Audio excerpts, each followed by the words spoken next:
It's Tennessee, it's Vanderbilt, and it really shouldn't be this hard. How Tennessee's going to knock off Vanderbilt and destroy any hope of a college football playoff berth for the Commodores.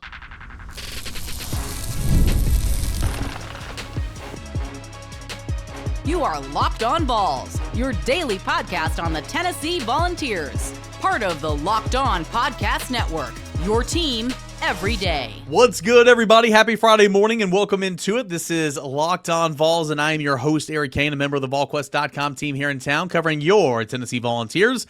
This is Locked On Vols, your place for Tennessee football news and entertainment each and every single day, a part of the Locked On Podcast Network, the #1 sports podcasting network available. Everydayers, could not do the show without you. Appreciate you guys as always. I really do. Thankful for you guys here on the Thanksgiving week for making Locked On Vols a part of your morning routine, your first listen, your first watch each and every single day.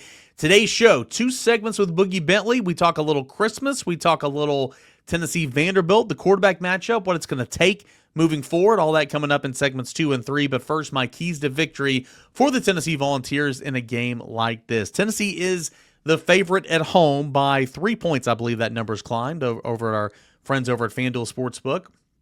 But this is a game to where it's pretty much a pick 'em, right? We know that the home team typically gets like 3 points, and when factoring in the spread, that's what a lot of people say. And this is a good Vanderbilt offense. It's a really good Tennessee offense. It's an up-and-down Vanderbilt defense. It's a Tennessee defense that has not been great this year, but it's been very opportunistic and has done a couple of things at an elite level.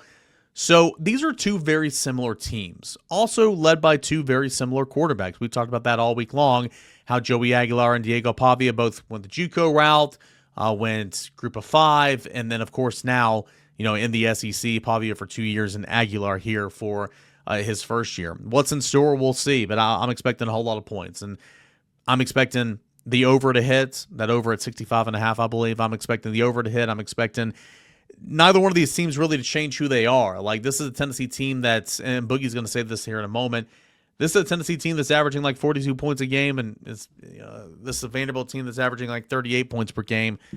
I'm expecting a final score somewhere around there. Like, I think that there's going to be so many points, and so many times when I make score predictions, I think I shortchange Tennessee, and I think Joey Aguilar, based off this pass defense that Vanderbilt's displayed this year, ranking 15th out of 16 teams in the SEC. Now, full disclosure, Tennessee's 14th. Vanderbilt's pass defense is by 1 yard worse. So it's like both those pass defense statistics are very similar. But I think Joey Aguilar can have a day, but conversely, I believe Diego Pavia is going to have a day, because I don't see this Tennessee defense just completely changing who it is, even though it's played a whole lot better against some inferior offenses here in the last month or so. My keys to the football game: run the ball. Run the ball. DeSean Bishop, third 100-yard game in conference play last weekend in the Swamp. DeSean Bishop has a chance to get over 1,000 yards in this football game, just a little over 100 yards away. Run the football. Be patient. And don't let Joey Aguilar throw it 35 times or more. When Joey Aguilar throws it 35 times or more, Tennessee's 1-3 this season. When Josh Heupel has a quarterback while his time in Tennessee who's thrown it 35 times or more in a game, Tennessee is 3-7. Okay? That's not a good stat. I'm not saying don't throw it a lot. I'm not saying don't air it out. But don't be so dependent and so pass happy with Joey Aguilar. The best part of your offense, the best part of your football team is throwing the football to those receivers. And so I'm not saying don't do that, but just don't be so dependent on that. Be patient. Allow the run game to open up and just continue to hit it with DeSean Bishop and Star Thomas. Star Thomas, a former teammate to Diego Pavia at New Mexico State. Allow that run game to come in and create a little bit of balance in this offense on this day. Having said that, again, take your shots, right? What's the best part about your offense? It's those receivers. That's the quarterback throwing to those receivers. Chris Brazzell, 74 yards away from 1,000 yards on the season. All 3 of these Tennessee wide receivers, this being Brazzell, Braylon Staley, Mike Matthews, over 700 yards. First time in Tennessee program history. You've had a trio of over 700 yards, the only FBS team in the country that has accomplished that this year. Let him eat. Let him eat. And again, it's a pass defense that is not that good. Let him eat. Let him eat. Create some balance. Take your shots, but allow your shots to be opened up by that run game. Also, how's Vanderbilt defensively going to play Tennessee? If they run that 3-high safety look like Florida did, then you're not going to take a whole lot of shots. If they're going to play it like Vanderbilt did and said you're not going to run the football down our throats, then you can throw it over their head. You have to adjust and kind of change your plans based off what that defense is going to show you. Okay. Score touchdowns in the red zone. Vanderbilt's defense, for it being up and down and all that, very good red zone defense. Opposing offenses have scored touchdowns only 55% of the time when reaching the red zone. Tennessee's defense, meanwhile, has allowed opponents to score touchdowns 77% of the time. Which defense is going to be better in the red zone? For Tennessee, you've got to cash in. Vanderbilt has done a really, really good job of defending their area inside the 20. They've done a really good job in that regard. Cash in those 3s for 6s, okay? Don't let the game come down to Max Gilbert. Go in there, handle business. Don't let the game come down to any kicker. Go in there, handle business yourself, leave no doubt, and trade 3s for 6s and score those touchdowns.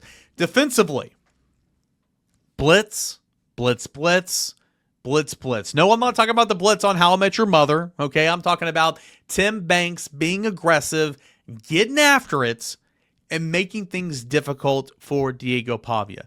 Last year, he entered the game banged up a little bit. Tennessee hit him. He was a complete non-factor. He's playing out of his mind right now. He is playing his best football that he's ever played. A 3-game stretch, wins over Texas or a game against Texas where they almost come back and won. Kentucky and what's that third game? Missouri? I don't know. Hold on, I got it pulled up right here. Kentucky, Auburn. Yes, Auburn and Texas. Diego Pavia is playing his best football, averaging 3.6 touchdowns per game through the air, averaging well in almost 400 yards passing, or is it over 400 yards passing? I don't have that stat in front of me. He's rushed for a touchdown in at least his last 6 games, at least one rushing touchdown. He is on a stretch where he's been playing his best football. Okay? Make things difficult. Mix things up. And again, based on the numbers for Pavia, much like Aguilar and down the field passing, Aguilar's numbers down the field passing 20 yards or more are better, as we discussed earlier in this week. Okay? But Pavia's are very good. Based on that, based on what this Vanderbilt offense has done this year with Eli Stowers and Cedric Alexander and Trey Richardson and Junior Sherrill, all those guys that they have, they're going to score points. So just take some chances. Do you want death by 1,000 paper cuts, or do you want just that one shot to get you? Okay, take your chances. Create opportunities for yourself. This is a defense that once led the nation in sacks midway through the season. Get after him, confuse him, hit him a little bit, knock his timing off. That's what Tennessee did to Diego Pavia last year, and that's how he was a complete and utter non-factor.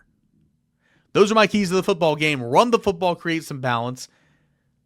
Cash in 3s for 6s in the red zone. Red zone defense is going to be big. Tennessee's offense has got to break through that red zone defense for Vanderbilt. That's been really good this year.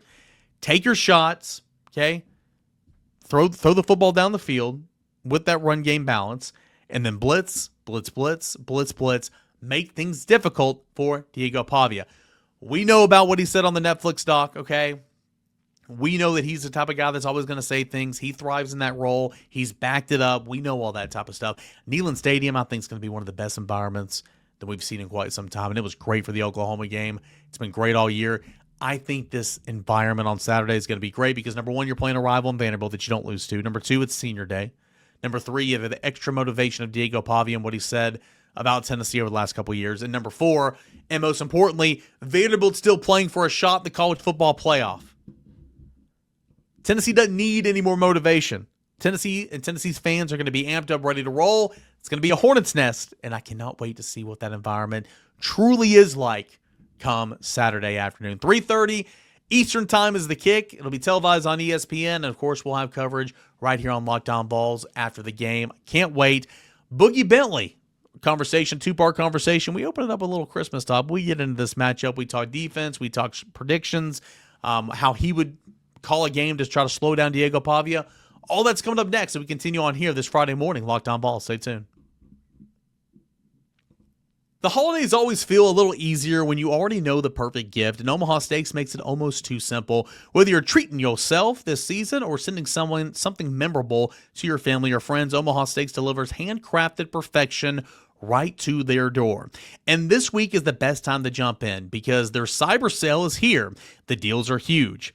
I've given Omaha Steaks as a gift before. I gave it to my father-in-law, stepfather-in-law, my dad, my grandpa. I mean, it's a really good gift for that guy in your life, the grill meister in your family.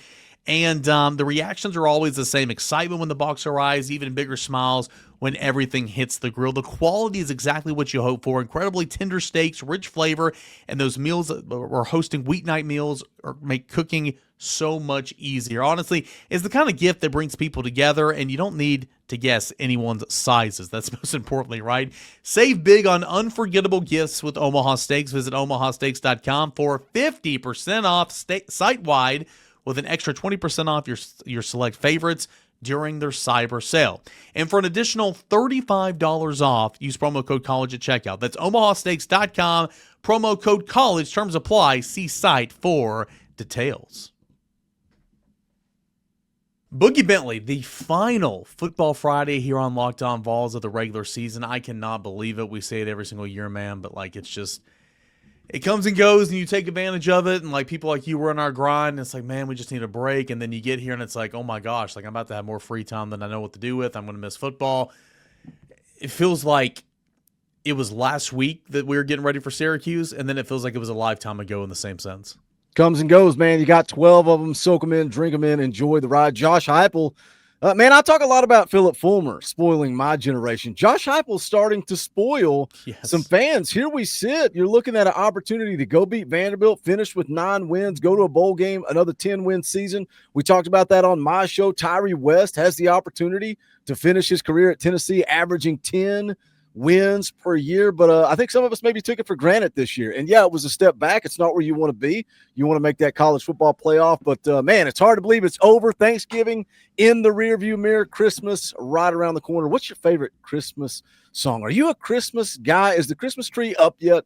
So I am a big time Christmas guy. I proposed to my wife on Christmas Day 2021.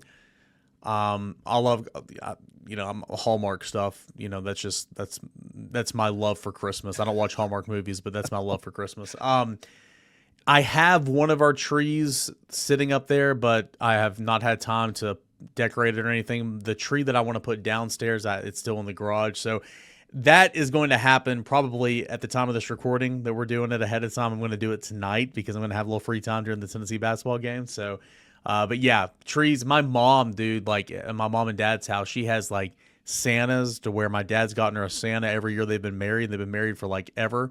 And so she's got tons of Santas. She has 5 Christmas trees. She's got snowmen in one room. I mean, she literally, that's where I get it from. I mean, I'm obviously not on her level, but it's a winter wonderland at my parents' house for Christmas. It's pretty neat. I love it, man. But that's awesome for you in the future. My mom's not with us anymore, and she collected the little Christmas villages. So we would buy her one of the little parts of the village every year for Christmas. She collected those. She had 20 of them.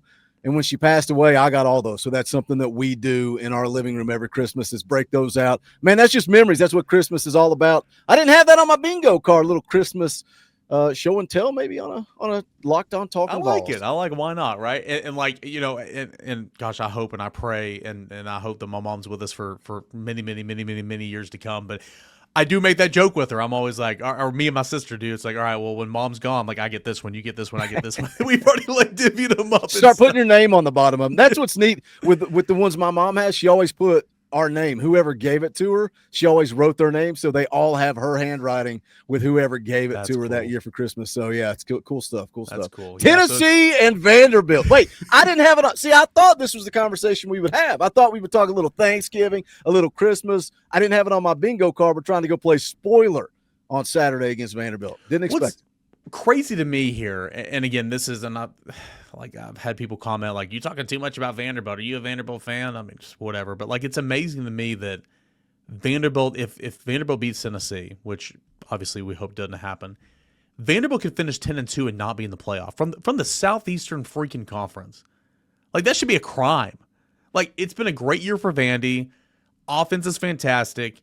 It's been like one of those years to where they've done so much right and they could still be left out of the dance. They need a win. They need to win convincingly, and they need some help. Tennessee on the other end wants to play spoiler because Vanderbilt is little brother, because Vanderbilt's a rival, because Diego Pavia, for as good as he is, talked a lot of trash about Tennessee coming into the Hornets' nest. Tennessee fans are going to be up for this game. They're jacked for this game. I think Tennessee in general is going to be ready to go. I think it's going to be a shootout. I think there's going to be a whole lot of points. I think it's going to be one of those games where you look and say, that play was the difference, or that play was the difference. Like, just maybe 2 or 3 plays. It should be an exciting game. And I know Tennessee's not making the playoff, and I know Tennessee's not going to a New Year's Six bowl game or anything like that, but by golly, I think this is going to be a great atmosphere and a great football game this weekend.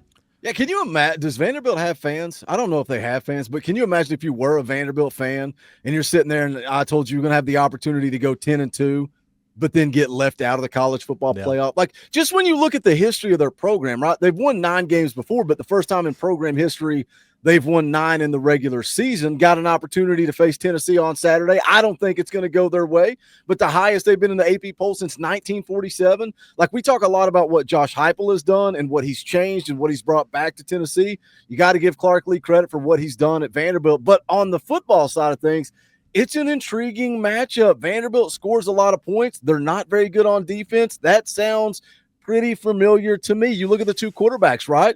The same path, the JUCO route, a little bump up in talent, New Mexico State and App State, and then they take that next step to the SEC. Now, one of those guys is full of humility, and the other guy can't keep his mouth shut. All he does is love to talk.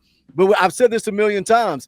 If Diego Pavia is on my team, I'm loving that guy. Like, I am living with that guy. I'm ride or die with that guy. When he's on the opponent's team, hate his guts, can't stand him, and can't wait to shut him down on Saturday afternoon. Big Braves fan, so I always make the comparison when I'm talking about a player like this to A.J. Brzezinski. A.J. Brzezinski played for the White Sox and the Indians, and he played for all these different teams, and all he did was talk. Granted, A.J. Brzezinski is not on the level of Diego Pavia in college football. I recognize that. But A.J. Brzezinski was hated. He came to the Braves. I'm like, that's my guy. Let's go. Like, oh, you said that's funny. Like, heck yeah, it's my guy. It's my guy, right?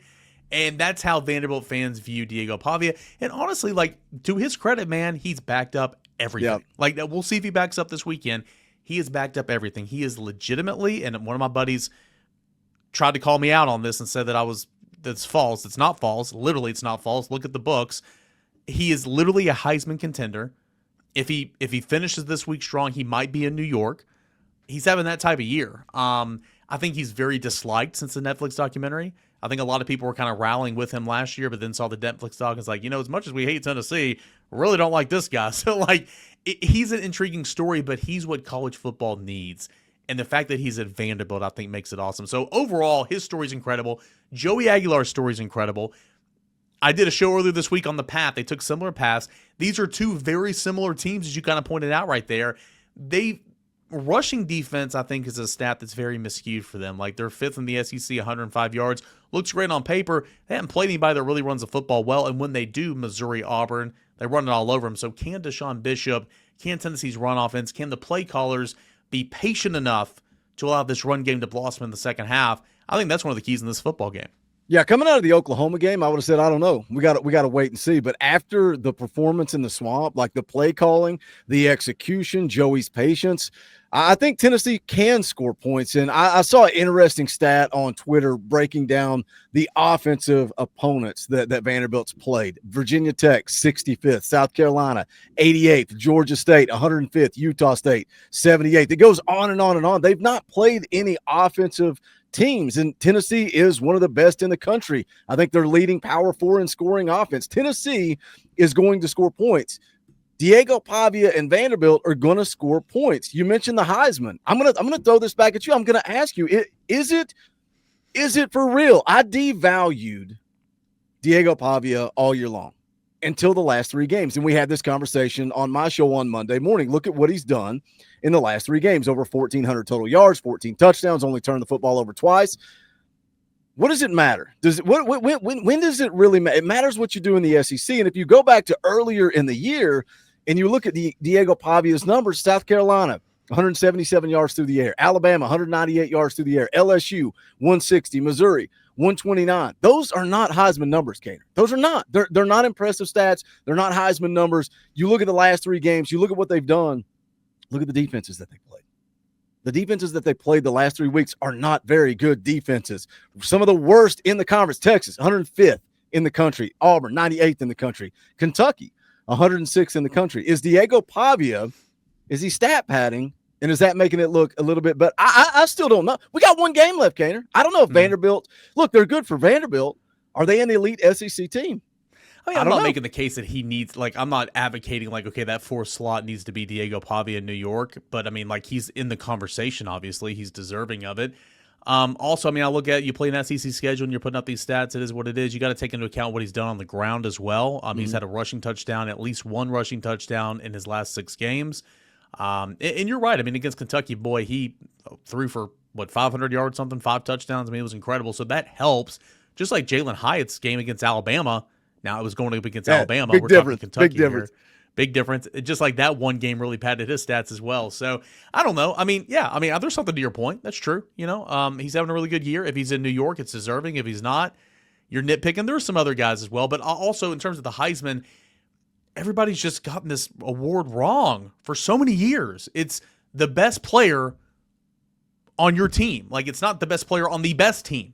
Like, if you take Diego Pavia away from Vanderbilt, Vanderbilt is the typical Vanderbilt, not a good football team. If you take Sang away from Ohio State, I think they're going to be okay. If you take Jeremiah Love away from Notre Dame, I think they're going to be okay. If you take anybody else away from their team, I think they're going to be okay because these are much better football programs. Ohio State is much better than Vanderbilt. You take Pavia away from Vanderbilt, from a potential, right now 9-2, but potential 10-2 team from the SEC, Vanderbilt is nothing. So there's a lot of things to consider here. Bottom line is he's a player, and he's going to be a handful for Tennessee. And I want to know how you, if you're Tennessee's Tim Banks, if you're Tennessee's defensive coordinator, how are you stopping Diego Pavia come Saturday afternoon? That's coming up next. We continue on here. It's a Feel Good Friday, the final Feel Good Friday Locked On Talking Vols of the regular season. More next, coming up next, right here on a Friday. Hey guys, want to tell you about our friends over at FanDuel Sportsbook. We're talking college football here. Today, you've got odds over at FanDuel Sportsbook for Tennessee and Vanderbilt. The total, I like the over, even though that number is very, very high. But also, college basketball is starting right now.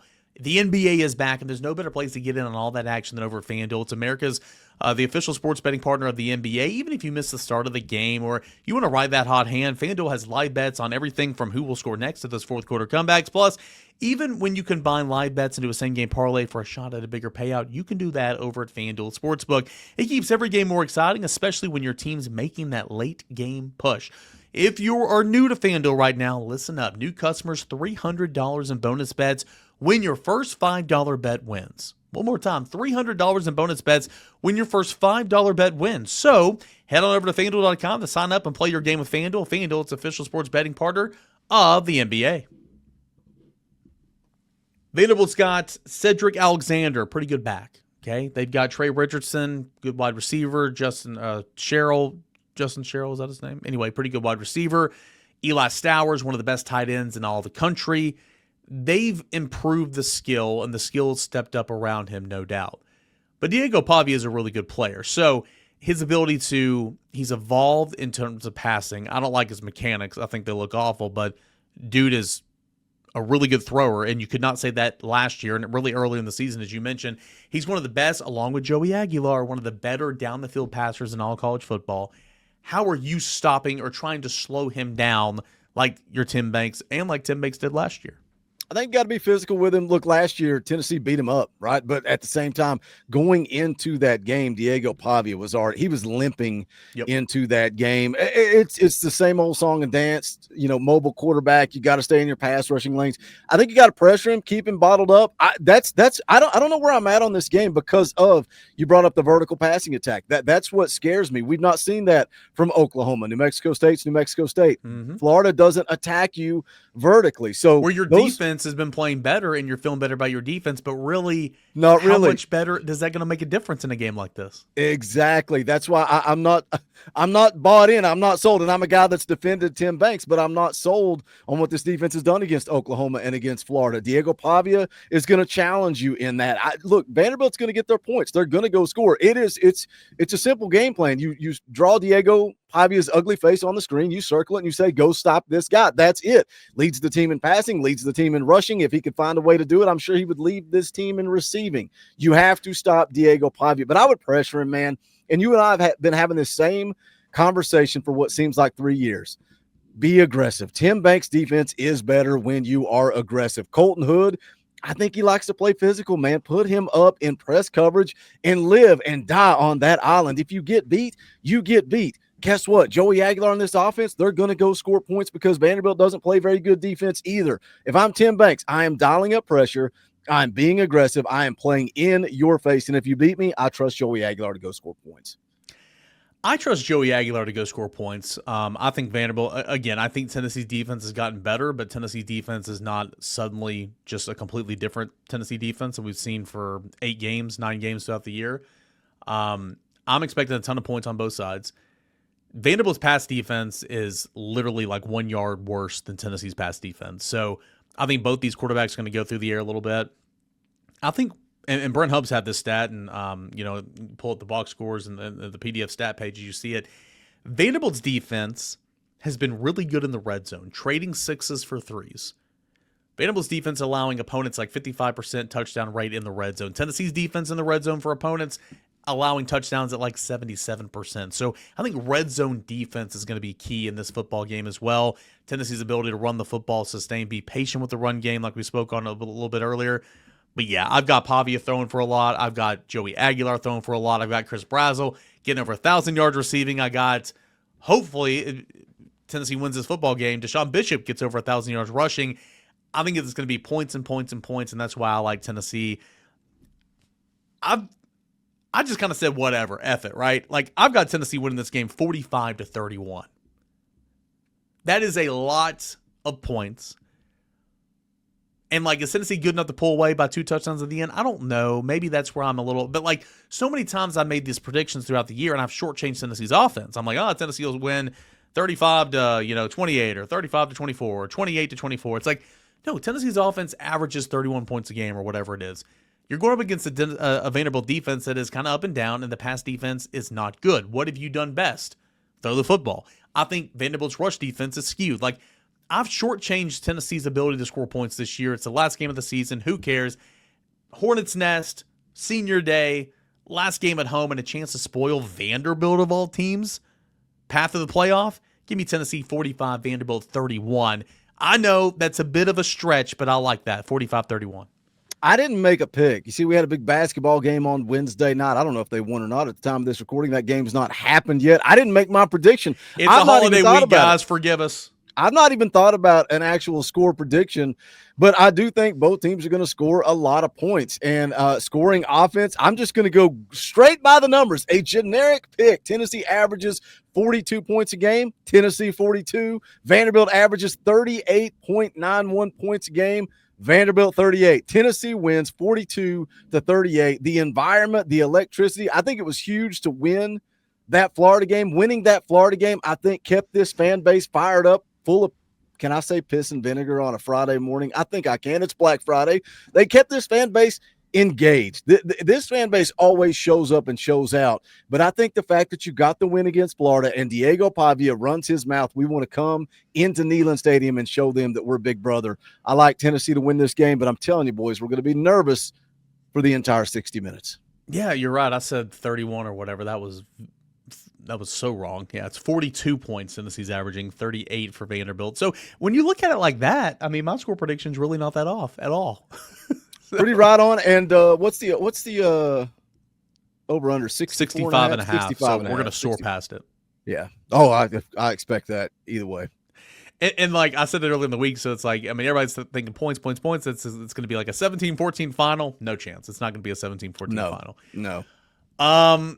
I do want to have you on. This is not going to be your last hit as long as you'll come back. I want to have you on at least here a week or two after the regular season's over, and I want to discuss, expectations that they meet them and all that. But you have a chance to finish with 9 wins, and that'd be 9 wins, that'd be 10 wins, that'd be 9 wins, that'd be 11 wins, that'd be 7 wins. That's Josh Heupel's tenure.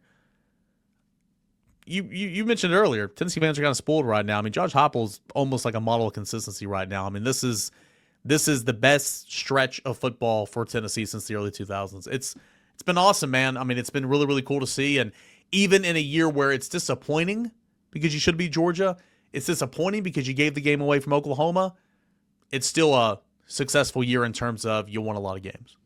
Yeah, let me tell you something, man. There was about a 15-year stretch there where games didn't quite sting as much. Games didn't quite hurt as much. You didn't wake up on a Sunday angry because Tennessee lost, because it started to become the norm. And now when you can pinpoint and say, hey, make a field goal against Georgia, you win that game.